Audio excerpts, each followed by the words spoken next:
En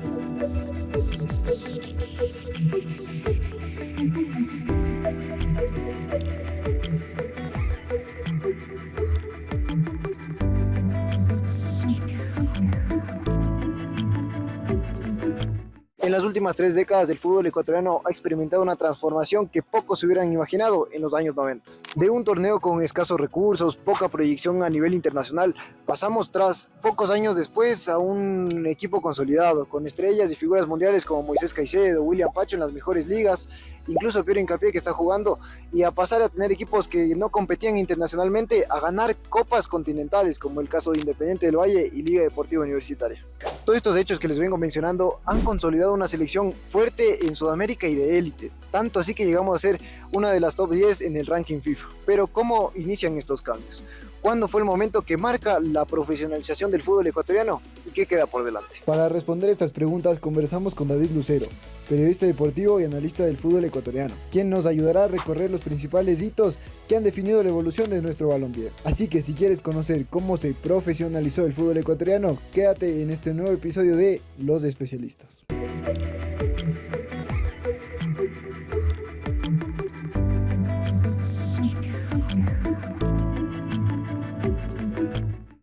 Hola, hola, ¿qué tal? Bienvenidos a un nuevo episodio de Los Especialistas.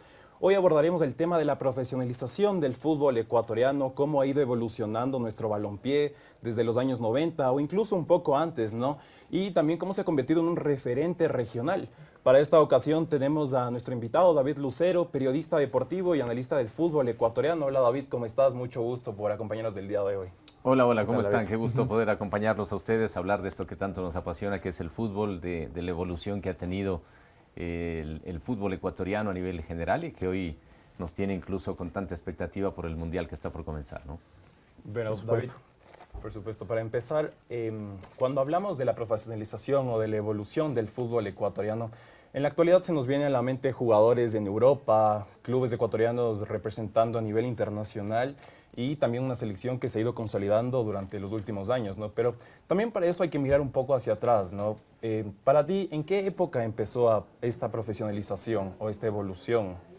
No, el fútbol ecuatoriano ha tenido distintas etapas en su evolución, con la presencia de jugadores ecuatorianos en el extranjero, que me parece eso empezó a marcar un camino para que se abran las puertas justamente a los futbolistas, ¿no? Pero hablamos de una profesionalización, se habla siempre, por ejemplo, de lo que ocurrió en la época de Dusan Drašković, año 93, la famosa Copa América que fuimos sede, donde se da este cambio, esta evolución especial con los jugadores y cómo se fue impregnando un nuevo tipo de juego, una nueva modalidad, una nueva identidad para nuestro fútbol.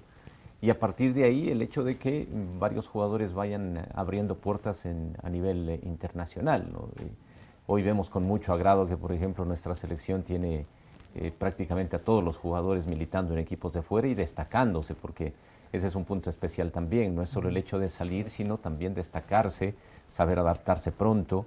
Creo que hasta en eso se ha marcado ya una evolución por parte del futbolista, porque antes ocurría en muchos casos que salían a distintos clubes del extranjero y por temas de adaptación volvían en 2 o 3 meses, ¿no? Y la situación ha cambiado, es diferente, pero me parece que a partir de esa época se fue mejorando en todo aspecto, ¿no? Desde los procesos formativos, de cómo el fútbol ecuatoriano fue alcanzando una nueva identidad y ya la apertura que se dio para los futbolistas a nivel internacional también. Sí, por supuesto. Y también en esa época tuvimos unos hechos que marcaron la historia para el fútbol de clubes, que fueron las 2 finales internacionales que alcanzó Barcelona Sporting Club en el 90 y 98, que si bien no las ganó, también fueron importantes. ¿Cómo ves esto en el avance a nivel clubes de lo que era antes hasta esos 2 hitos históricos? Creo que eso también empezó a marcar la posibilidad que tenía el fútbol ecuatoriano en lo que a clubes se refiere, como para poder destacarse fuera, ¿no? Lo que ocurrió con Barcelona ya significaba para ese entonces un hecho anecdótico, histórico, que marcaba justamente al fútbol de nuestro país. Y posteriormente, lo que se vino trabajando en distintos clubes, en las ramas formativas sobre todo, fue dando la posibilidad a que otros clubes también vayan destacándose a nivel internacional, ¿no? Ya empezaba a verse actuaciones importantes de otros clubes como el Nacional, por ejemplo, de aquella época, el mismo Emelec, Liga de Quito empezó también ya a sacar algunos resultados interesantes afuera, y todo fue de a poco marcando el camino, digo, ¿no? para lo que vivimos ya con el fenómeno de Liga Deportiva Universitaria y su Copa Libertadores, y lo que vino casi que enseguida con un Independiente del Valle que en poco tiempo también ya llegó a una final en el 2016. Así es. Ya sabemos luego la historia y cómo Independiente también logró trascender a nivel internacional y las copas que ganó. Es decir, vamos viendo esa evolución que ha tenido nuestro fútbol, no solo en el tema selección, sino también en los clubes. Los clubes. Bueno, David, y justo tú abordabas el tema de Barcelona, ¿no? En el 90, en el 98, en esas finales de Libertadores, pero también hubo en el momento que tú mencionabas, en el 93, que fue la Copa América aquí en Ecuador, donde para muchos fue la mejor participación, ¿no? De la selección nacional al mando de Drašković. Sí. ¿Dirías que, o qué impacto tuvo ese manejo en los futbolistas del entrenador también? Yo creo que eso también marcó el punto de inicio de esta identidad que yo hablo del fútbol, que rebasó incluso la parte estrictamente deportiva y que fue a la parte motivacional, al desarrollo mental del futbolista, porque es como que ya nos empezamos a creer de que sí se podía lograr algo más, porque antes estábamos siempre abocados a que la selección sea goleada de local o de visitante. Esperábamos los partidos y decíamos todos, ¿no? Ojalá no nos goleen, ojalá no nos metan 3 o 4 goles. Y cuando había determinados resultados que no eran abultados, ya casi que los celebrábamos, ¿no? Pero a partir de esa Copa América que se dieron algunos resultados importantes, que llega Ecuador incluso a la semifinal, se empezó a creer de que Ecuador sí tenía la materia prima necesaria como para poder desarrollar un fútbol de una manera distinta, que había las condiciones en los futbolistas como para lograrlo. Y miren que esa generación del año 93 también individualmente empezaron a marcar algunos hitos importantes para nuestro fútbol, con algunos jugadores que ya se destacaron y que pudieron trascender en sus equipos también, ¿no? Sí, y con esto llega un momento histórico, yo creo que de los más históricos o el más importante para nuestro fútbol, que es la clasificación del Mundial 2002, el primer Mundial de nuestra historia. Y llegamos con jugadores de esa camada como por ejemplo Aguinaga, que también jugaba en el 93. Entonces yo creo que ese también, y desde tu punto de vista, ¿cómo fue ese momento? ¿Cómo fue ese momento y cómo representó en la evolución luego a nivel de dirigentes, jugadores, para el momento que tenemos ahora, la clasificación al Mundial 2002? Yo creo que el proceso fue ideal en el momento justo, además, ¿no? Desde el haber elegido a un técnico como Hernán Darío Gómez, que también vino a aportar mucho en este cambio de mentalidad que era tan necesario para nuestros futbolistas, ¿no? Ya vimos algunas cosas incluso en la eliminatoria para Francia 98 con Pacho Maturana, que ya Ecuador empezó a sacar algunos resultados positivos. Y ese punto de quiebre se marca justamente en el proceso para Corea y Japón 2002, ¿no? Con todo lo que se hizo desde la parte mental y por supuesto ya con el aporte del talento de cada jugador. Lo mencionabas a Aguinaga, que era el gran capitán, encontrar en un gran momento a jugadores como Agustín Delgado, por ejemplo, el Pancho Ceballos en el arco, por citar algunos de ellos nada más, pero se tuvo una generación de futbolistas que de la mano de Hernán Darío Gómez logró pulir de mejor manera las condiciones futbolísticas que cada uno tenía para poder alcanzar ese gran objetivo. Y ahí sí, a partir de ese momento, saber de que Ecuador estaba dando un salto gigante a nivel sudamericano y tener ya una representación a nivel mundial incluso. Claro, por supuesto, como tú mencionabas, después de la clasificación en el 2002, en el 2006, empezaron a verse ya caras más reconocidas de hoy en día, ¿no? Como Pancho Ceballos, y creo que dejando un poco de lado a la selección ecuatoriana y enfocándonos en clubes ecuatorianos, también empezó por decirlo así, un hito histórico, ¿no? Para la Liga Deportiva Universitaria en el 2008, entre el 2011, ya años después del Independiente del Valle, con los títulos que conseguirían, ¿no? Sí. ¿Qué impacto crees que tuvo esto en una gestión deportiva o de directivos también de los clubes? Creo que esto ha sido muy importante, que los dirigentes intenten ir de la mano de los éxitos deportivos, porque sí yo notaba en algún momento de que si bien los clubes o la misma selección iba evolucionando, que nuestro fútbol iba mejorando, pero había todavía una especie de brecha entre lo que era la parte administrativa del fútbol en nuestro país, ¿no? En la que había que trabajar todavía en muchos aspectos. Era como que los futbolistas, nuestros equipos, la selección evolucionaba, pero los dirigentes todavía no, y como que se quedaban rezagados. Pero ventajosamente esto también fue cambiando. Los procesos fueron mejorando en los distintos equipos. Las divisiones menores se han ido fortaleciendo también. Es decir, se puso mucho más énfasis en el trabajo que había que cumplir en la formación del futbolista ecuatoriano. Y en eso, en su momento, lo aportó mucho el mismo Club Deportivo El Nacional, que bueno, ahora está pasando por horas bajas, Liga de Quito, y hasta que aparece el tema del Independiente del Valle, que creo que ahora es un modelo continental incluso, ¿no? El modelo de gestión que tiene el Independiente, seguro, y con todo lo que hacen en las divisiones menores, de donde han salido ahora los jugadores que vemos en nuestra selección, la gran mayoría que se destacan a nivel internacional. Entonces ha habido esa evolución también, con el acierto de dirigentes, por supuesto, seguro con muchas cosas que todavía habrá que irlas corrigiendo, porque ojalá tengamos en el tiempo más corto posible procesos de formación en otros clubes, que no sea solo el Independiente, que no sea solo Liga. Algo ya está trabajando en eso. Orense, por ejemplo, que es un equipo que me parece tiene una muy buena estructura organizacional, sí. Y así ojalá lo vayan logrando todos, porque el beneficio va a ser general para nuestro fútbol, del cual después también se va a seguir nutriendo nuestra selección. Sí, por supuesto. Qué bien que mencionas este tema del Independiente, porque yo creo que es muy importante y que deberían replicarlo otros clubes. Sí, es un impacto muy grande. Y también quería ir a otro punto importante que se ha dado en los últimos años, que es la creación de la Liga Pro en 2018. Ya salimos de lo que era Serie A, pasamos ahorita al modelo de Liga Pro. ¿Qué cambios ves a partir de que se creó ahora con Miguel Ángel Lor, con el modelo de gestión, también con los contratos de televisión y por supuesto con el nivel del fútbol ecuatoriano, ¿no?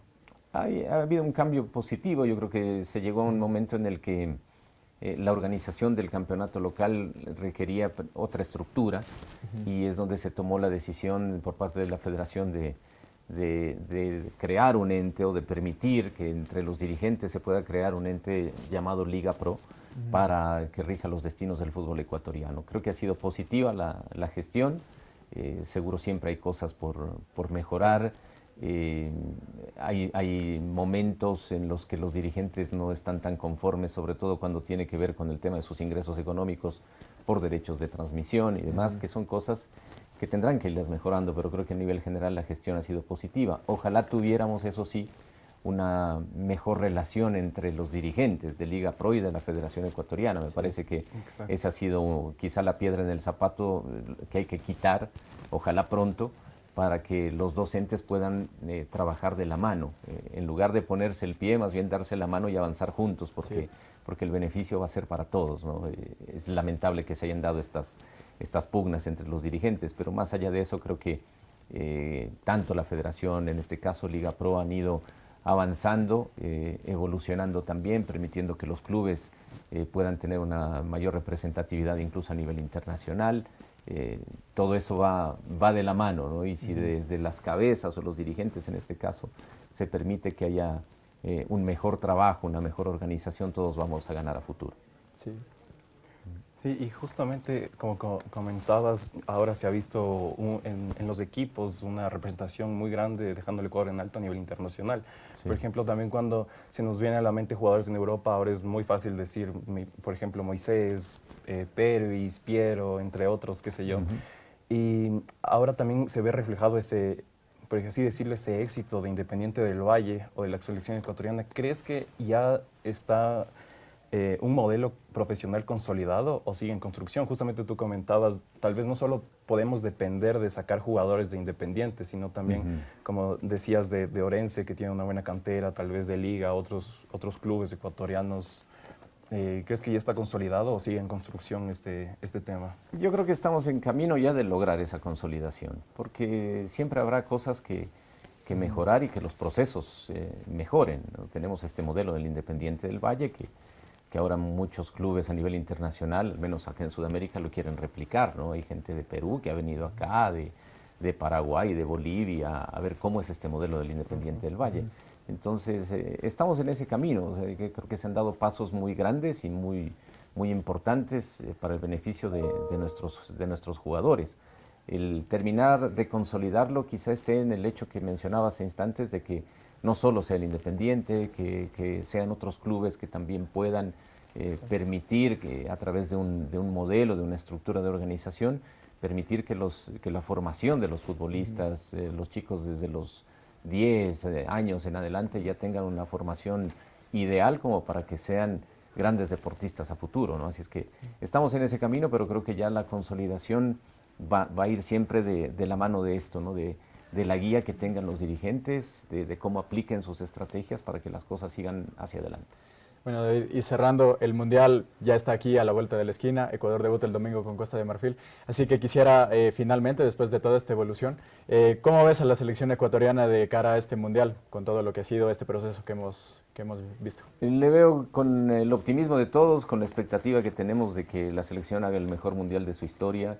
Hace casi 4 años, cuando se jugaba en Qatar, hablábamos de una generación que iba a tener para un segundo y hasta un tercer Mundial, y miren cómo mantenemos esa misma base, y ahí hablamos justamente de la evolución de nuestros futbolistas cuando ya vemos caras nuevas, jugadores jóvenes.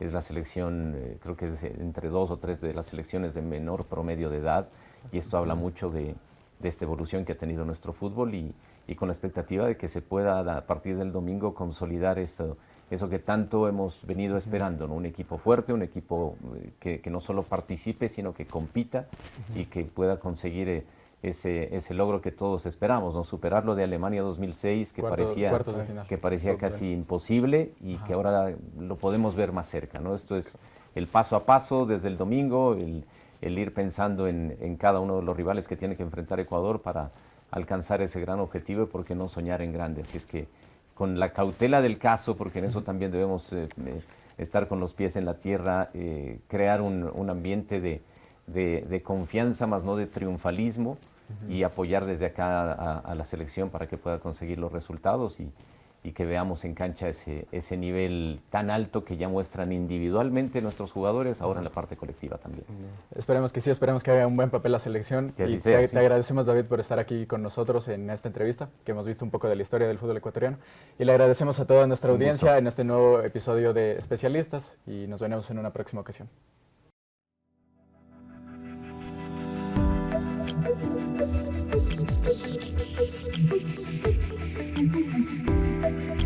Thank you.